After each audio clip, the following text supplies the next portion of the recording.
Bonjour et bienvenue à tous nos participants aujourd'hui venus du monde entier à cet webinaire sur les filles associées avec les forces et groupes armés.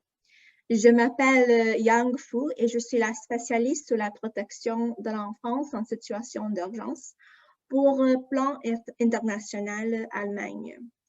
Et je suis très heureuse de pouvoir introduire Sandra Magnan. Sandra est la conseillère technique sur la thématique des enfants associés avec les forces et groupes armés et elle travaille avec Plan International. Alors, Sandra, avec nos collègues de UNICEF, est le co-lead d'un groupe de travail sur les enfants associés avec les forces et groupes armés ou les Afghans dans l'Alliance pour la protection de l'enfant dans l'action humanitaire. Et l'Alliance est un réseau interagence de plus de 100 membres qui travaillent à l'établissement des normes et fournit un soutien technique.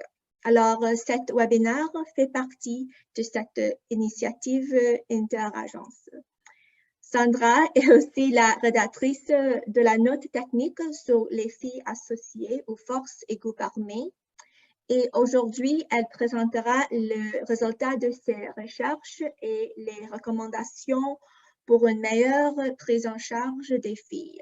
Alors, pendant cette présentation, nous vous encourageons à poser des questions et à les afficher dans le boîte des questions. Et nous avons dédié 15 minutes à la fin pour les questions et les réponses.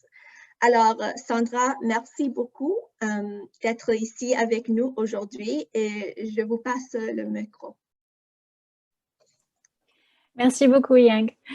Bonjour à tous. Je suis très heureuse d'être aujourd'hui avec vous et de vous voir aussi nombreux assister à ce webinaire en français. Et donc, sans plus tarder, nous allons commencer. Donc, ce webinaire a pour objectif de présenter les résultats de cette note technique, de cette recherche que j'ai effectuée, et donc de partager avec vous des recommandations que nous avons identifiées pour les acteurs de terrain, mais aussi pour les donateurs, afin de développer des programmes plus efficaces pour les filles qui sont associées aux forces et groupes armés.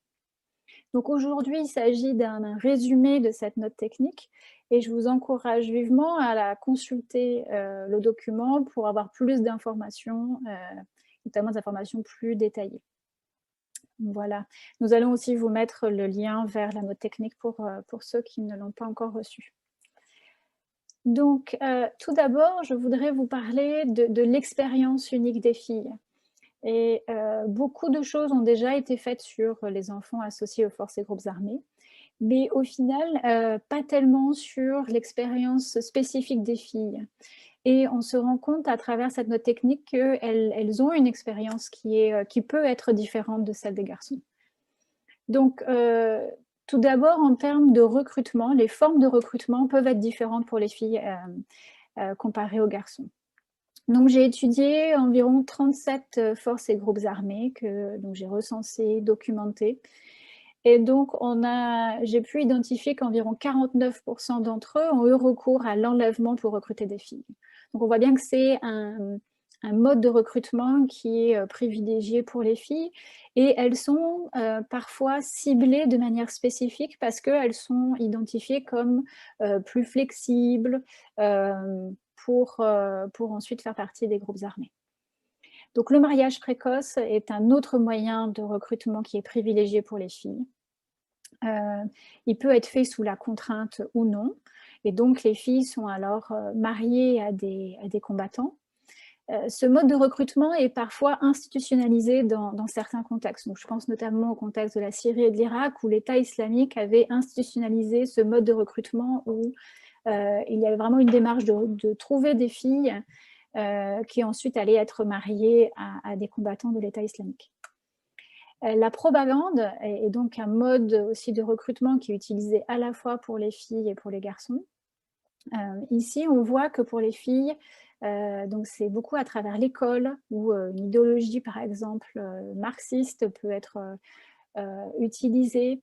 Il y a aussi l'utilisation de livres avec des histoires où sont représentées des combattantes héroïques auxquelles les filles peuvent s'identifier et ensuite favoriser le recrutement. Et le dernier point que je voulais mentionner sur les recrutements, c'est aussi des fois la relation que certaines filles ont avec des combattants qui ensuite conduisent au recrutement dans le groupe armé. Donc on sait que par exemple en Colombie, environ 10% des filles ont été recrutées au sein des FARC par ce biais-là.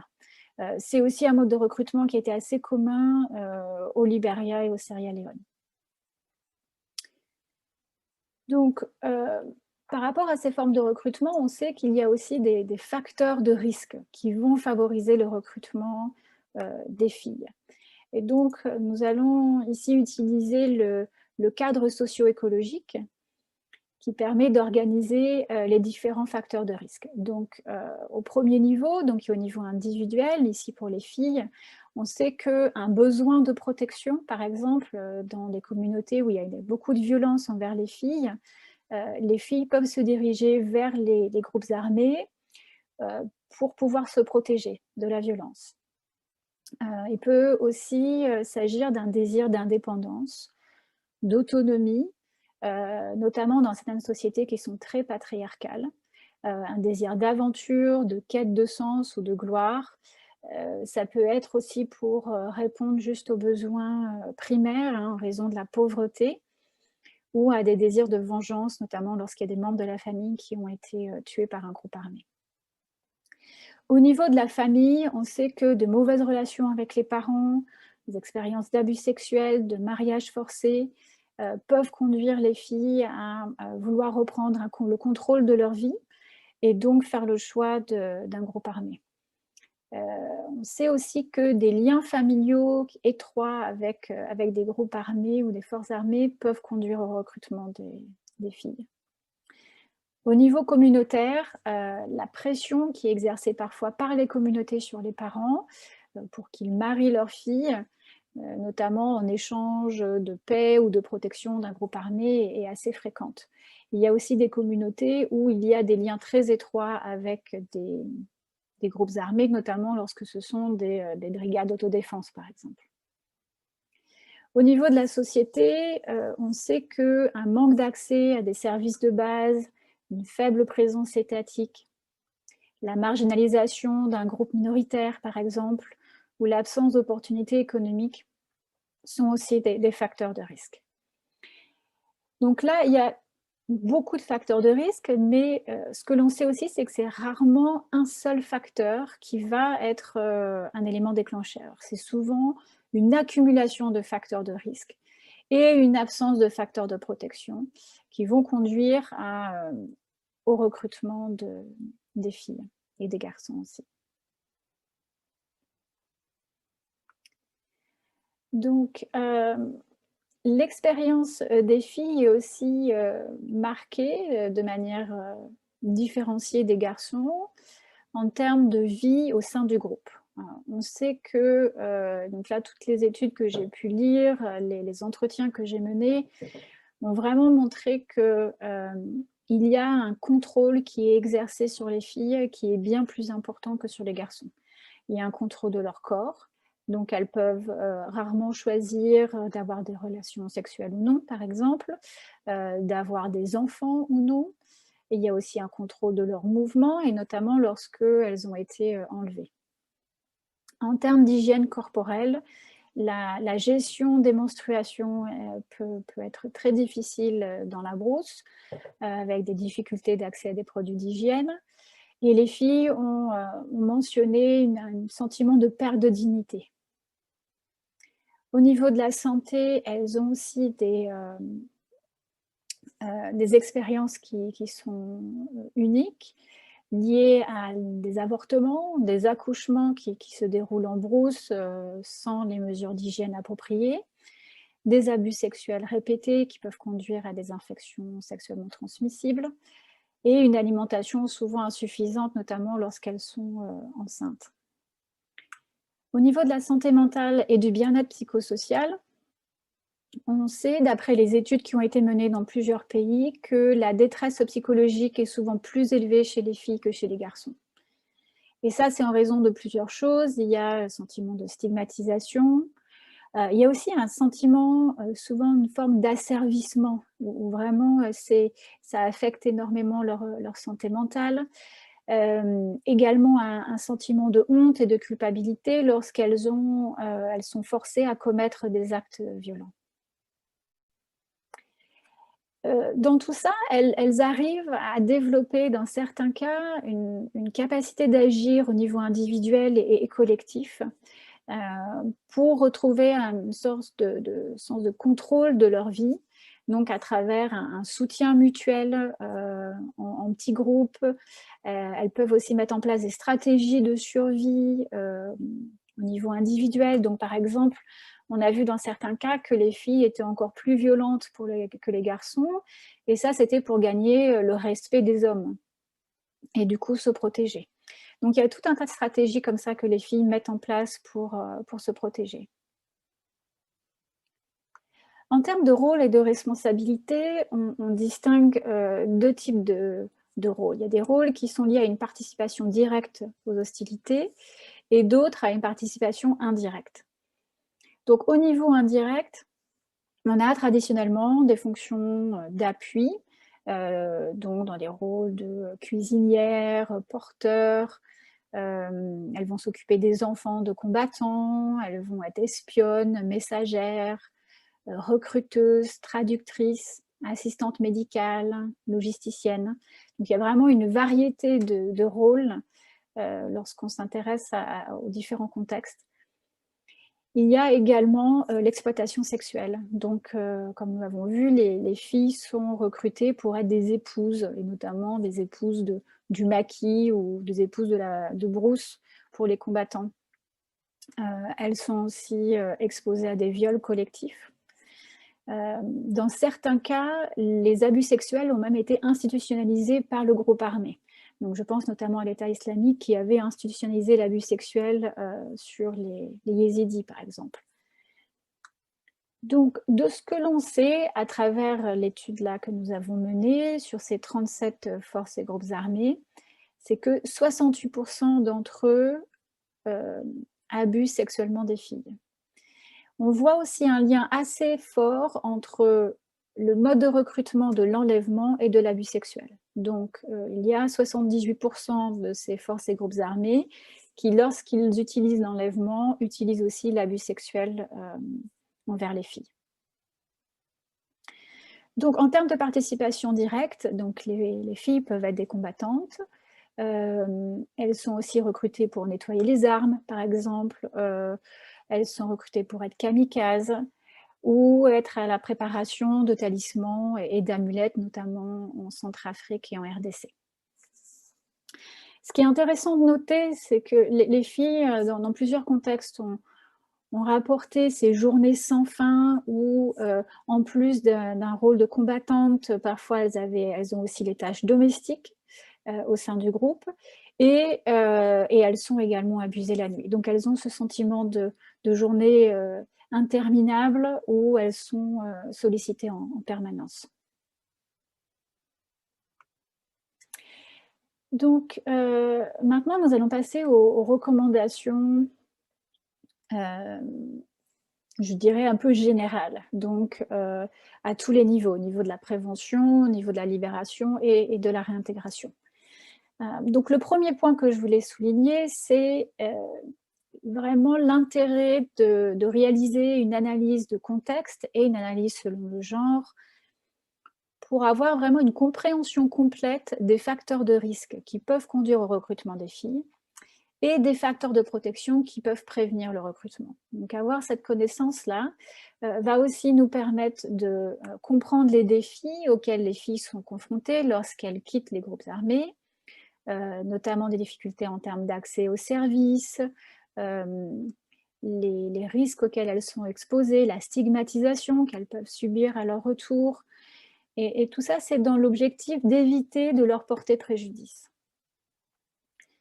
Le deuxième point, c'est, et ça a été vraiment souligné par de nombreuses femmes et filles auxquelles j'ai parlé, la nécessité de reconnaître la capacité d'agir des filles et parfois la décision qu'elles ont prise à un moment donné, en fonction de la situation du moment, de rejoindre des groupes armés. Et ça, c'est important pour leur donner les moyens d'être actrices de leur réintégration et pas seulement des victimes passives. Lié à ce point, il est donc important d'impliquer les filles dans la conception et la mise en œuvre des projets. Elles savent ce dont elles ont besoin, ce qui pourrait prévenir le recrutement, ce qui pourrait faciliter la libération ou la réintégration des filles. Et le dernier point, c'est d'identifier ce que j'appelle des personnes influentes au sein des communautés. Ce sont des alliés qui vont vous aider à faire évoluer les normes sociales. Donc, ce sont des personnes qui sont très respectées dans les communautés et qui peuvent rendre, par exemple, le recrutement des enfants inacceptable, qui peuvent améliorer l'acceptation des filles de retour dans leur communauté, par exemple. Donc voilà pour les recommandations générales. Donc maintenant, je voudrais parler un peu plus spécifiquement de la prévention. La prévention, je dois avouer qu'il n'y avait pas beaucoup d'études à ce sujet. Et donc là, la prévention s'organise autour de deux approches. La première, c'est une approche à plusieurs niveaux. Donc, c'est organisé à nouveau autour du cadre socio-écologique. Et ici, on va agir au niveau des facteurs de risque et des facteurs de protection. Donc l'idée, c'est d'identifier ces facteurs de risque avec votre contexte, avec l'analyse du contexte, et d'agir sur ces facteurs de risque. De même, c'est d'identifier les facteurs de protection et de renforcer ces facteurs de protection pour prévenir le recrutement. Donc ici, l'idée, c'est d'agir à tous les niveaux. Et il est peu probable que si vous vous concentrez que sur la famille, par exemple, que ce soit suffisant pour prévenir efficacement le recrutement. Et donc, c'est vraiment l'intérêt d'agir à tous les niveaux du cadre socio-écologique. Donc, dans la note technique, il y a des suggestions d'intervention que vous pourrez trouver aux différents niveaux, à la fois pour réduire les facteurs de risque et renforcer les facteurs de protection. La deuxième approche pour la prévention, c'est l'approche multisectorielle. Ici, l'idée, c'est qu'il est peu probable que le secteur de la protection de l'enfance puisse à lui seul prévenir le recrutement. C'est vraiment une responsabilité qui doit être partagée entre tous les secteurs concernés. Donc, en fonction des facteurs de risque qui ont été identifiés, les acteurs de la protection de l'enfance peuvent coordonner et promouvoir des services manquants, par exemple, qui ont lieu dans des lieux où nous savons qu'il y a du recrutement actif. Donc, par exemple, si il a été identifié qu'il y avait un problème d'éducation de qualité dans une zone donnée où il y a du recrutement, et donc c'est un facteur de risque, dans ce cas-là, le secteur de l'éducation doit être impliqué. Donc ça, c'est la même chose avec les questions de santé, les questions de reconstruction de la paix, d'économie de subsistance qui sont... Donc maintenant, nous allons passer aux questions de la libération. La libération qui est aussi appelée, je sais, la séparation dans certains pays. Donc quelques considérations clés. L'identification des filles est extrêmement difficile. Je pense que je ne vous apprends rien.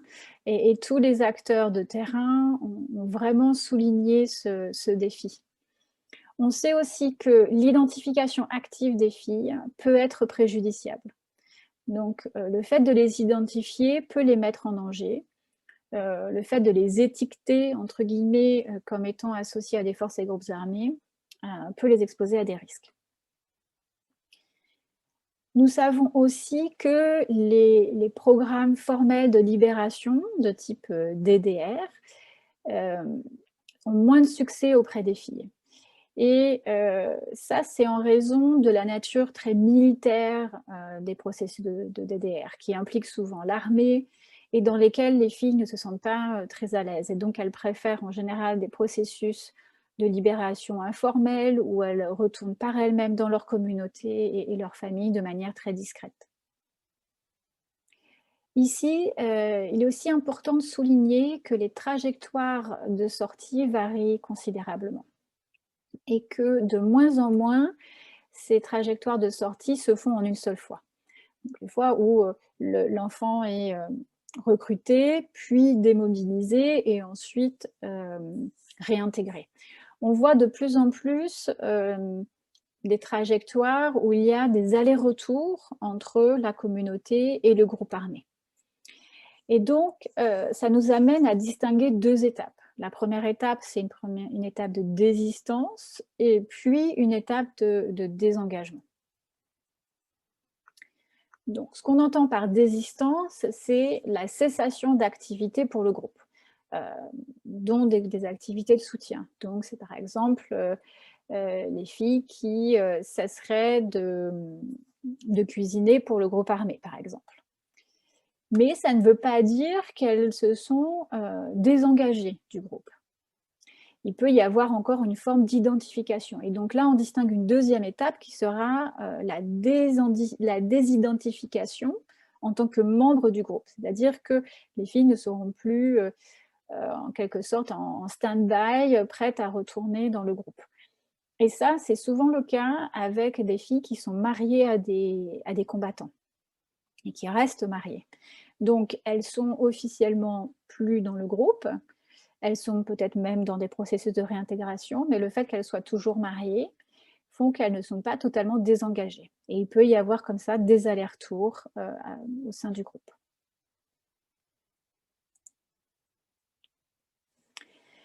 Donc, nous avons quelques recommandations à titre, on va dire, général sur la libération. Le premier point, c'est de toujours supposer que des filles ont été recrutées.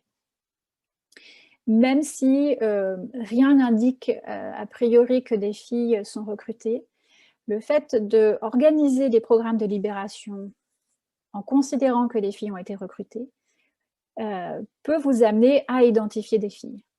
Et donc, on a notamment une expérience du Sud-Soudan qui illustre ce point très bien, où avant 2018, au Sud-Soudan, seulement 1% des Afghans identifiés étaient des filles. Après 2018, donc les acteurs de DDR ont modifié leur approche et ont pu ainsi identifier jusqu'à 38% de filles. Donc on voit bien comment l'approche permet d'identifier plus ou moins de filles. Le deuxième point ici, c'est de mettre en place des processus de libération qui soient à la fois formels et informels. Donc on le sait que les filles préfèrent en général des processus informels. Donc c'est important d'offrir les deux options pour maximiser les chances d'identification de ces filles. Donc on va s'intéresser à la libération formelle. Donc le premier point, et ça c'est tiré de l'expérience du Sud-Soudan, mais aussi d'autres pays, on sait que d'avoir des points focaux militaires qui sont formés à la protection de l'enfance, ça aide énormément pour négocier la libération des enfants. Nous savons aussi que les chefs des groupes armés se sentent plus respectés lorsque leurs interlocuteurs sont des militaires, plutôt que des civils. Et donc, ils sont plus ouverts aux négociations pour la libération des enfants. Le deuxième point, c'est lorsqu'il y a donc ces processus de désarmement de groupes armés, où il y a notamment des cantonnements. Souvent, dans ces cantonnements, il est assez difficile d'identifier les filles. Et c'est parce que les combattants ou les commandants ont tendance à les cacher. Ils prétextent que ce sont leurs filles, leurs femmes, et tout ça, c'est parce qu'ils les considèrent aussi comme des possessions. Donc là, une des approches, ça peut être d'offrir des services qui sont adaptés aux filles. Ça peut être des services de santé de la reproduction, par exemple. Ça peut être une campagne de vaccination pour leurs enfants, ça peut être des services de nutrition, qui peuvent ainsi contribuer à instaurer un climat de confiance avec les filles et ensuite donner l'opportunité de leur expliquer leurs droits et leurs options, notamment le fait de rester ou non dans le groupe armé. Souvent, elles n'ont pas l'information qu'il est possible pour elles de quitter le groupe. Et donc, le dernier point ici concernant la libération formelle, c'est que certains membres de la communauté ont parfois un meilleur accès au groupe armé. Et donc, il est important de les impliquer aussi dans tous ces processus, aux côtés d'autres acteurs du DDR. En termes de libération informelle, ici, il s'agit de mettre en place ou de renforcer des mécanismes communautaires qui vont permettre d'identifier les filles en toute sécurité. Et là, j'insiste sur la sécurité. Donc, l'analyse du contexte et selon nos genres va vous permettre d'identifier quels sont les risques auxquels les filles s'exposent lorsqu'elles sont identifiées. Excusez-moi. Et donc, nous avons notamment le cas du Mali, où un réseau de Somalie, pardon, où un réseau traditionnel de solidarité entre les femmes et les filles a permis d'identifier des filles qui étaient associées aux forces et groupes armés. Donc, il ne s'agit pas uniquement de comités de protection de l'enfant, mais de tous les mécanismes communautaires qui existent et qui peuvent être renforcés. Le second point, c'est une offre de services non ciblés. Donc, on sait que les filles auront plus de chances d'accéder à des services si elles n'ont pas à révéler leur association à un groupe armé. Donc, les prestataires des services peuvent ensuite réorienter ces filles vers des acteurs de la protection de l'enfant. Et donc ça va permettre d'ouvrir tous les services aux enfants vulnérables. Ça va aussi réduire le ressentiment qu'il y a parfois à l'égard de ces enfants, savoir pourquoi eux ont accès à des services et pas le reste de la communauté. Et aussi à ne pas encourager des enfants à rejoindre les groupes armés pour accéder à certains services. Donc ici, ça a une action aussi de prévention. Le dernier point qui est tiré d'une expérience d'Afrique de l'Ouest, c'est d'envoyer des messages aux filles qui sont encore dans les groupes armés et qui ont parfois la possibilité de les quitter, qu'elles seront les bienvenues dans leur famille, dans leur communauté. Il y a, dans certains contextes, les filles ont cette possibilité de partir, mais elles craignent le rejet de leur famille et de leur communauté. Donc, avoir cette information peut les inciter à quitter les groupes. Donc, voilà pour les processus de libération. Nous allons maintenant passer à la réintégration. Donc, quelques considérations clés concernant les filles et la réintégration. Le premier point, c'est que le niveau de stigmatisation est plus sévère, dure plus longtemps et est plus difficile à réduire pour les filles que pour les garçons. Donc, toutes les études le montrent très clairement que l'impact est beaucoup plus important pour les filles. On sait aussi que la présence d'enfants et des expériences d'abus sexuels, qui soient réels ou supposés, augmente aussi les risques de stigmatisation. Et aussi, donc dans certains contextes, des filles ont des positions de pouvoir qu'elles ont acquises durant la période d'association. Et ces positions de pouvoir peuvent générer des difficultés à revenir à des rôles plus stéréotypés. Donc je pense notamment à des filles qui étaient combattantes et qui ensuite doivent retourner dans des rôles domestiques, par exemple. Mais c'est aussi le cas de filles qui étaient des femmes de combattantes, femmes de combattants, et qui avaient donc un statut social plus élevé. Donc ça, ce sont des points à prendre en considération pour ensuite adapter les processus de réintégration à ces situations. Donc, une des premières actions à mener, c'est de garantir la sécurité et la prise en charge des filles. Donc, dans certains cas, les filles peuvent avoir besoin d'une prise en charge temporaire.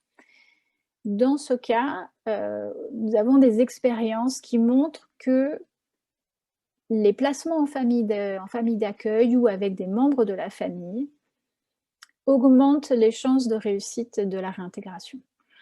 Si on compare notamment avec des centres de transit et d'orientation. Donc on sait que les filles qui passent par des CTO ont plus de difficultés à se réintégrer que celles qui sont placées en famille d'accueil. Il y a aussi des expériences dans certains pays qui ont démontré que le placement de deux filles dans une même famille d'accueil augmentait les chances de réinsertion réussie. Et donc, dans ce cas-là, les filles forment une sorte de réseau de soutien qui contribue à renforcer leur résilience et qui leur permet de s'adapter à cette nouvelle famille, à ce nouveau contexte, beaucoup plus rapidement. L'obtention de documents d'état civil peut aussi renforcer ce sentiment de sécurité pour les filles, et notamment leur capacité à se déplacer librement dans certains contextes. Donc, il peut s'agir par exemple d'un certificat de sortie ou d'un certificat de naissance. Donc, la réintégration sociale se joue sur plusieurs plans. Le premier plan, c'est au niveau familial. Et on sait, d'après de nombreuses recherches, que la famille joue un rôle essentiel dans la réussite du processus de réintégration. La manière dont ils vont accueillir la fille à son retour va avoir un impact sur le bien-être psychosocial et sur leur réintégration sociale. La communauté observe énormément comment les familles réagissent et ils vont souvent s'adapter de la même manière que la famille réagit. Donc, si une famille rejette un enfant, en général, la communauté risque de faire la même chose. Donc, les familles ont besoin d'être soutenues à la fois avant et pendant le processus de réintégration afin de créer cet environnement favorable. Au sein de la famille, il ne faut pas oublier aussi les conjoints. Donc, certaines filles ont été mariées avant d'être recrutées ou après. Et donc, ces conjoints doivent être aussi impliqués dans ces processus. L'éducation, à la fois formelle et informelle, a aussi été soulignée comme un point important pour la réintégration sociale. Et il est important que cette éducation, ces offres d'éducation ne visent pas uniquement les filles associées aux forces et groupes armés et qu'elles soient ouvertes aux filles vulnérables. Tout ça pour ne pas renforcer la stigmatisation. Et donc, ces services d'éducation peuvent aider les filles à retrouver une valeur sociale que parfois elles ont perdue. Donc, dans certains contextes, le fait d'avoir subi des abus sexuels peut contribuer à une perte de valeur, entre guillemets, sociale. Donc, le fait d'avoir un diplôme peut les aider à reconstruire cette valeur, à la fois du point de vue de la communauté et de la société, mais aussi en termes de valorisation, de confiance en soi.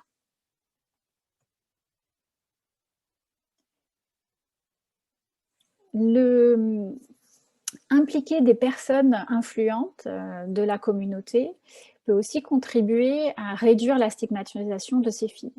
Donc, on sait qu'il y a des personnes qui ont cette capacité à influencer les normes sociales et donc à influencer la manière dont la communauté va recevoir ces filles. Il y a aussi des campagnes de sensibilisation innovantes, notamment au Nigeria, où ils ont utilisé des épisodes radio avec des personnages donc, qui sont des Afghans, des filles et des garçons, qui sont rejetés par la communauté. Et donc, ces épisodes radio sont très suivis. Ils sont suivis aussi des émissions de radio avec des invités qui discutent des différents problèmes. Et donc, cette approche semble avoir contribué à augmenter l'empathie que la communauté a envers ses enfants et à réduire aussi la stigmatisation. Donc, il y a toute une série d'études de cas comme ça dans la note technique où il y a des expériences très intéressantes. Donc, au niveau de la santé physique et mentale, il y a aussi certaines recommandations. Donc, en termes de santé, la première chose, c'est de procéder à un examen médical qui doit inclure plusieurs choses. Ça peut être le dépistage de déficiences, dépistage de pathologies, notamment celles résultant d'abus sexuels, de blessures, d'identifier s'il n'y a pas des problèmes de toxicomanie ou d'alcoolisme. La discrétion et la confidentialité sont vraiment essentielles. Donc ça a été souligné par un certain nombre d'acteurs, notamment pour les jeunes filles qui ne sont pas mariées. Donc, si elles recherchent de l'aide en matière de santé reproductive, elles doivent pouvoir sentir qu'il y aura une confidentialité respectée. Au niveau de la santé mentale, je voulais souligner ici quelques points. Celui de l'impact des approches collectives. Donc, ce que j'appelle les approches collectives, ce sont des approches où les filles qui ont vécu des expériences similaires, des filles qui ont été associées, qui sont ensuite réunies autour d'activités, de groupes de soutien. Et il y a de nombreuses études qui ont montré l'impact positif de ces approches sur leur résilience et sur leur réintégration, notamment dans certains contextes. Les cérémonies que l'on dit parfois de purification, entre guillemets, des cérémonies d'accueil ou parfois de pardon, sont aussi des activités qui peuvent promouvoir la réintégration et réduire la détresse psychosociale. Donc il y a des études qui l'ont montré, notamment au Sud-Soudan, au Mozambique, en Ouganda ou au Népal. Le point important ici, c'est que ces cérémonies soient acceptées et même demandées par les filles et qu'elles ne soient pas imposées.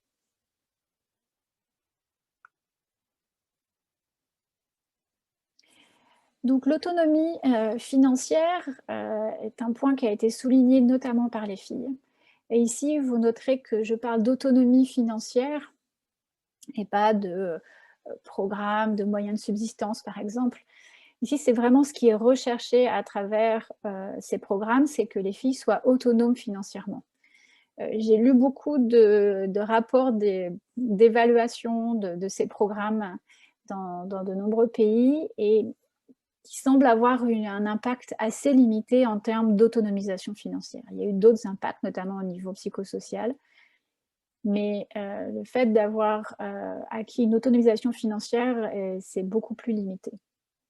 Donc là, il y a quelques points à retenir, notamment le fait de faire une étude de marché qui soit localisée, donc au niveau des communautés d'où viennent les enfants, mais aussi d'évaluer les situations individuelles. Donc, il y a certaines filles, par exemple, qui peuvent avoir accès à des réseaux au niveau familial, des réseaux d'entreprise, des réseaux de distribution, grâce à un oncle qui est dans un secteur particulier, etc. Et ça peut être mis à profit pour ces filles. Le point suivant concerne des compétences en termes de gestion de petits commerces et des connaissances en gestion financière. Donc ça, c'est vraiment important s'il y a des formations professionnelles qui sont établies, qu'elles soient aussi accompagnées de ces compétences de gestion, de ces formations en gestion financière. Et là, il y a un point qui a été souligné, c'est le fait de séparer les affaires familiales des affaires commerciales et de pouvoir résister à la pression de la famille, du partenaire ou des amis. Donc la mise en réseau avec d'autres jeunes qui ont créé des entreprises, qu'ils soient d'anciens AFGA ou non, l'accès au microcrédit et le tutorat, notamment par des femmes qui ont réussi dans l'entrepreneuriat dans une communauté, par exemple, peuvent contribuer à la pérennité de leur commerce. Le dernier point ici, c'est vraiment d'éviter ces grands programmes uniformes où les filles ont le choix entre 3 métiers qui sont souvent très spécifiques à leur sexe, hein, donc typiquement la couture et la coiffure. L'idée, c'est que vraiment ces programmes soient adaptés aux besoins des filles, adaptés au contexte économique dans lequel elles vivent et à leurs compétences.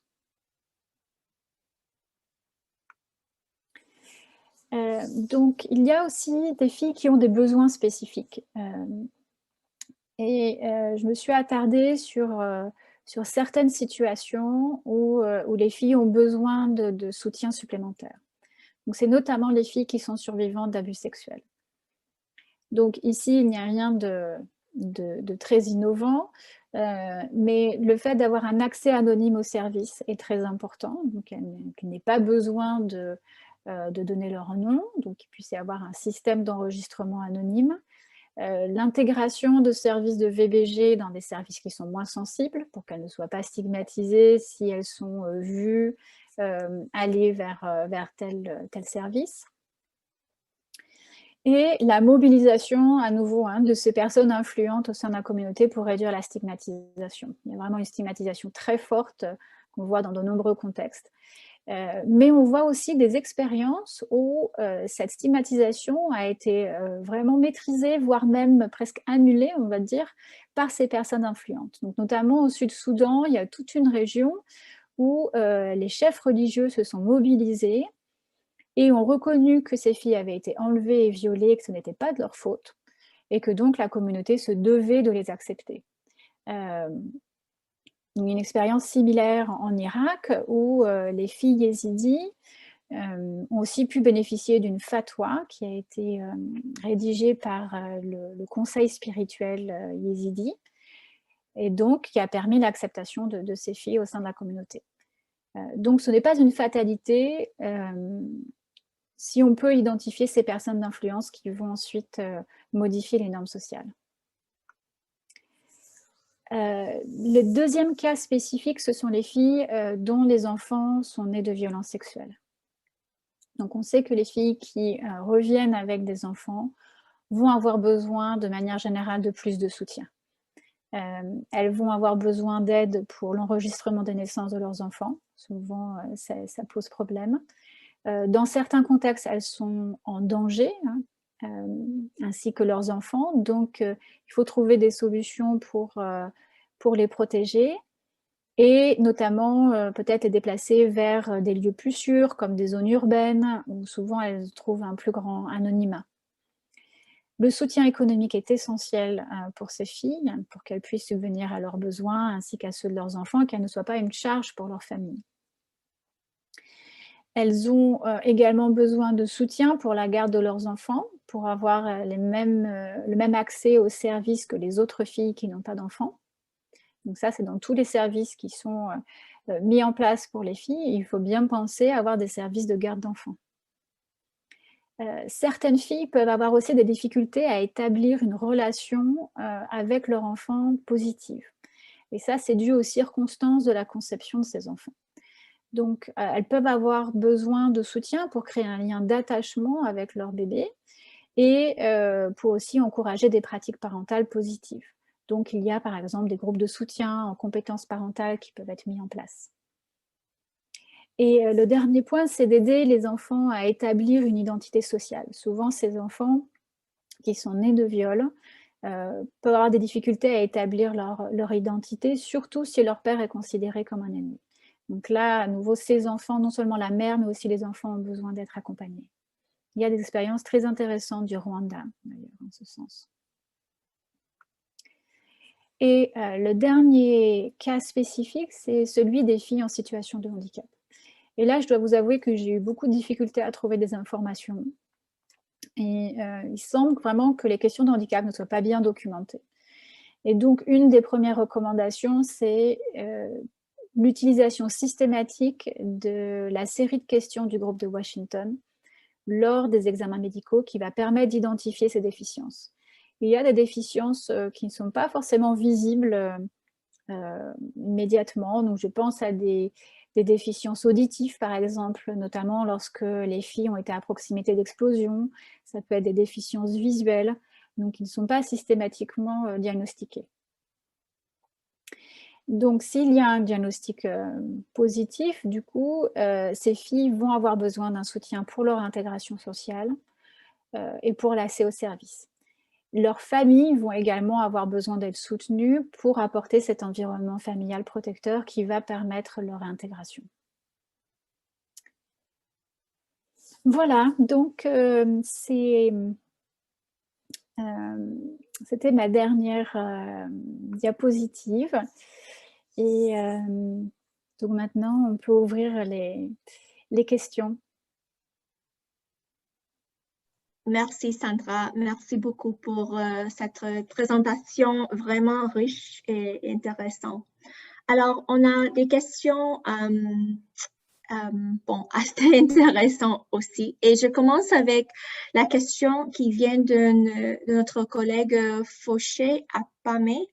Alors, la question de Fauché, c'est quelle stratégie pouvons-nous utiliser dans une communauté où il y a une forte stigmatisation des filles issues de groupes armés pour solliciter leur libération et sortie? Oui, donc si je comprends bien, ce sont des contextes où il y a une stigmatisation forte dans la communauté et donc c'est lié après aux stratégies de libération, c'est ça? D'accord. Donc, comme je disais, les stratégies de libération, elles sont à la fois formelles et informelles. Donc là, je dirais qu'il faudrait multiplier les options et avoir ces deux options de disponibles dans ces cas pour que s'il y a un processus formel, que ce soit fait avec les autorités, et dans ce cas-là, même si la communauté est réticente, il y a un processus qui est formalisé. Et au niveau communautaire, après, ça va être toute une action de dialogue communautaire. Il y a des exemples dans la note technique qui montrent comment le dialogue communautaire, comment des activités de sensibilisation, comme aussi les radios, par exemple, permettent de changer les normes sociales. Et c'est difficile, c'est long, hein, je ne veux pas minimiser la tâche, mais c'est possible. Il y a vraiment des expériences positives en ce sens.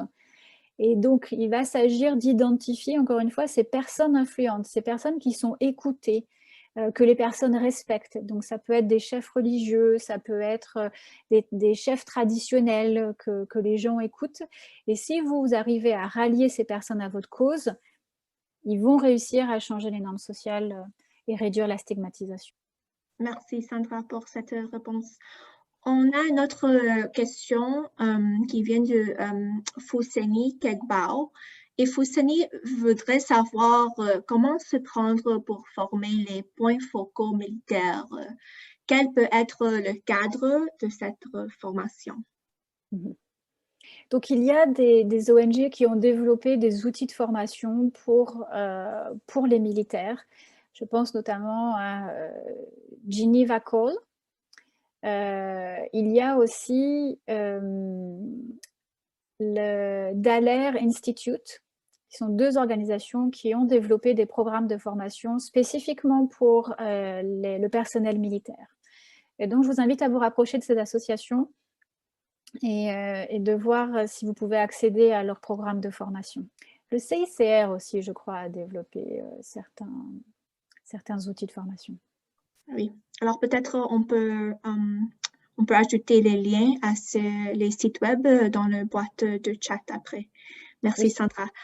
Alors, bon, merci. Maintenant, on a plusieurs des questions. Alors, il y a une question qui vient de Astrid Séverin.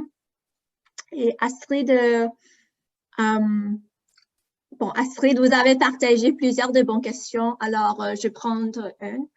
Par rapport aux filles dont les enfants sont nés de violences sexuelles, des études montrent que des stress post-traumatiques se passent de la mère à l'enfant durant la grossesse. Est-ce que c'est un élément que l'étude va également développer ou étudier à travers l'initiative que vous gérez, Sandra? Donc effectivement, j'en parle un petit peu dans la note technique. C'est un problème et c'est pour ça qu'il est important d'accompagner ces mères. Et donc, il y a une expérience très intéressante du Rwanda, qui parle de ces mères qui ont été violées pendant le génocide. Et donc, aujourd'hui, on a un certain recul par rapport à ces expériences.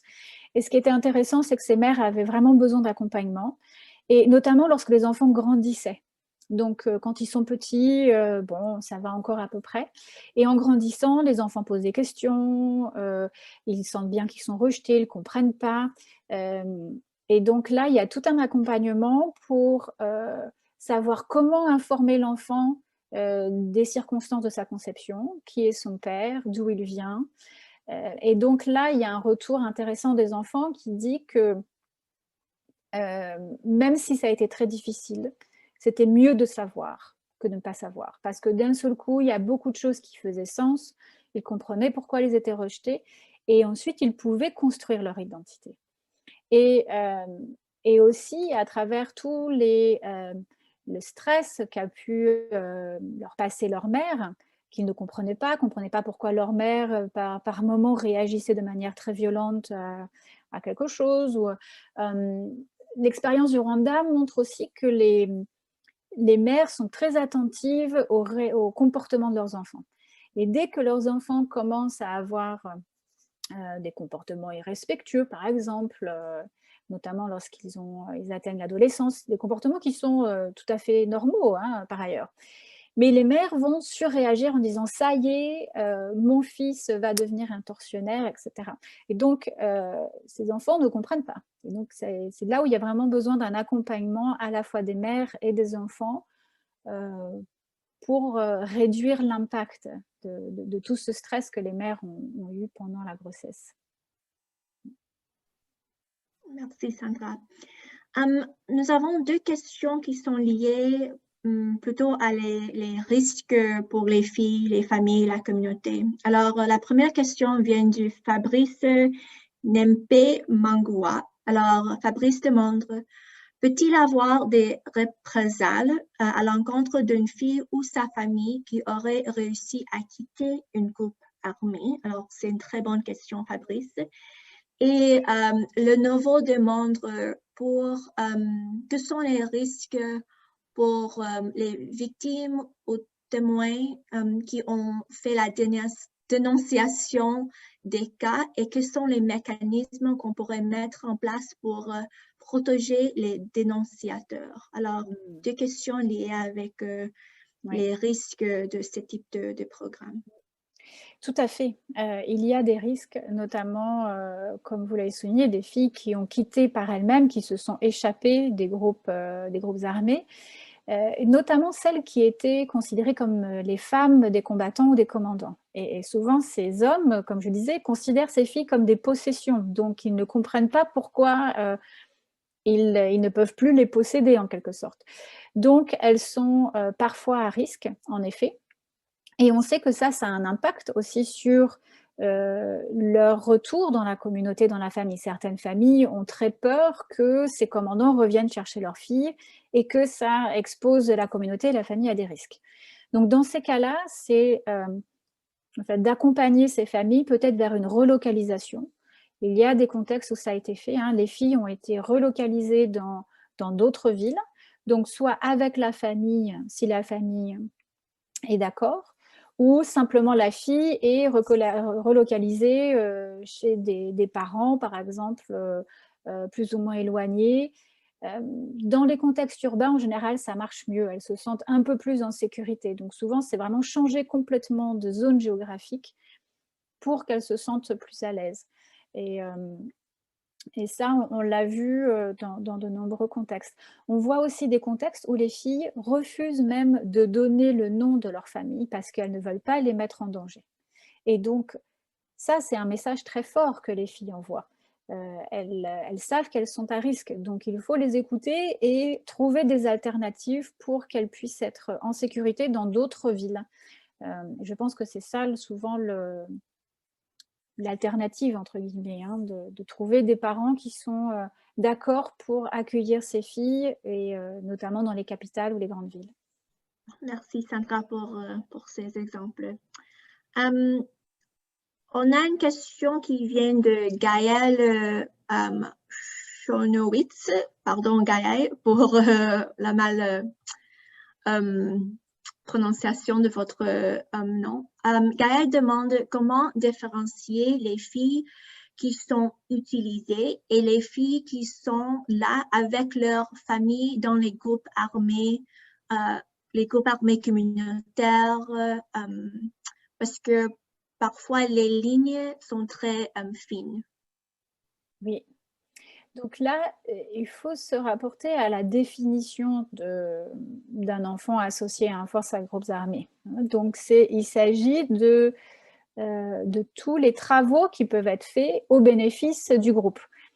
Donc, par exemple, je sais qu'il y a souvent des lignes un peu fines, en effet, lorsque les filles ont leur famille, donc leur père, leurs frères, par exemple, qui font partie du groupe.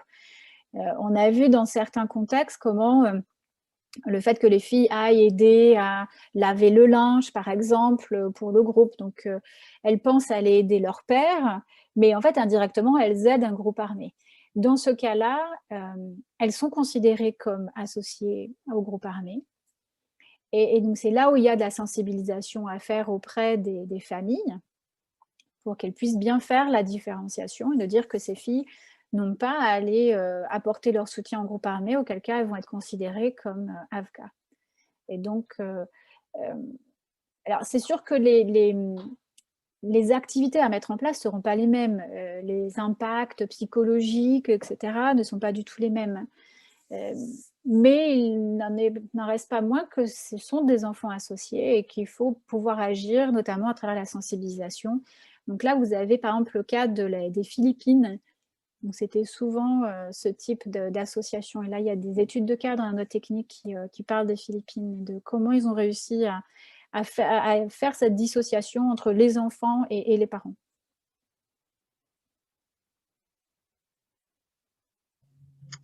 Merci Sandra. Alors, il y a 3 minutes. Alors, je vais essayer de vous poser les 2 questions finales, mais vraiment, les questions sont vraiment, vraiment intéressantes. Alors, si on n'a pas assez de temps à répondre de toutes les questions, nous sommes vraiment désolés.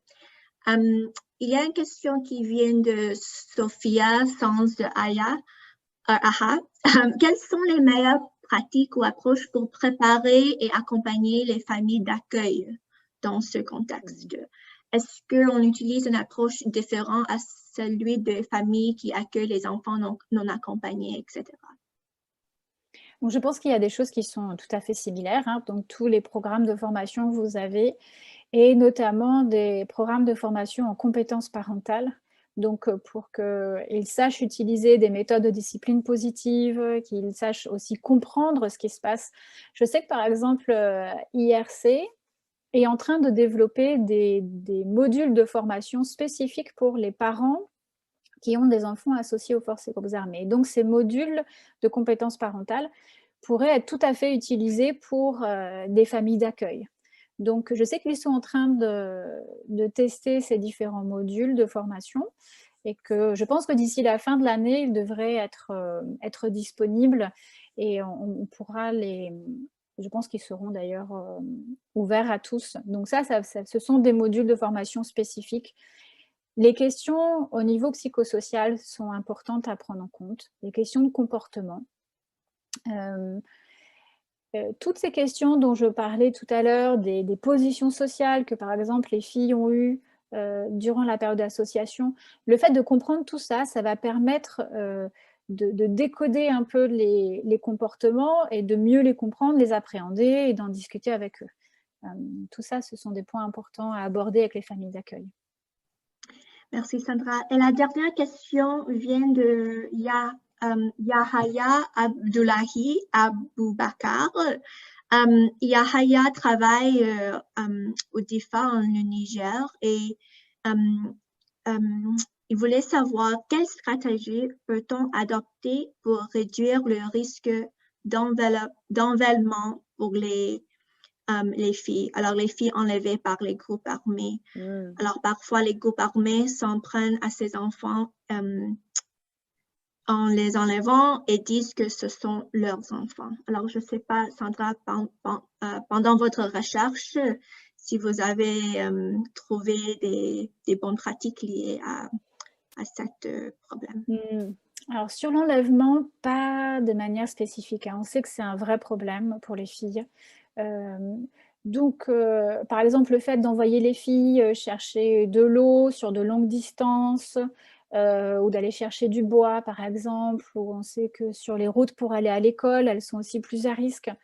Donc là, je dirais ce sont des stratégies où les filles ne doivent pas être seules, qu'elles doivent être toujours en groupe, si possible accompagnées d'un adulte pour éviter le recrutement. J'ai pas trouvé de solution plus élaborée que ça, à vrai dire. Mais je crois que voilà, c'est surtout de la prévention et éviter que les enfants se retrouvent seuls dans des zones isolées. Merci, Sandra. Oui, c'est une question assez compliquée, je crois. Alors, nous sommes à la fin de notre webinaire aujourd'hui et j'aimerais encore remercier Sandra Magnon pour sa présentation aujourd'hui. Dans le chat box, j'ai partagé le lien pour la note technique complète et je vous encourage de passer par ce document. C'est vraiment intéressant. Et si vous avez d'autres questions, vous pouvez toujours contacter Sandra. Et je vais partager aussi le website pour le groupe de travail sur les enfants associés aux forces et groupes armés avec l'Alliance. Alors, merci beaucoup à tous les participants avec toutes vos questions vraiment super, vraiment compliquées. C'est vraiment bien apprécié et j'espère qu'on peut rester en contact. Demain matin, demain à la même heure, on a cet webinaire en anglais. Alors, si vous avez des collègues qui seraient intéressés, s'il vous plaît, partagez le lien et bonne journée, bonsoir à tous. Merci, merci Yang. Juste un point final pour dire que l'enregistrement de ce webinaire est disponible sur Facebook très rapidement et il sera aussi disponible en version éditée et un peu plus courte sur le site d'ici une semaine. Voilà. Merci à tous pour vos questions et votre participation.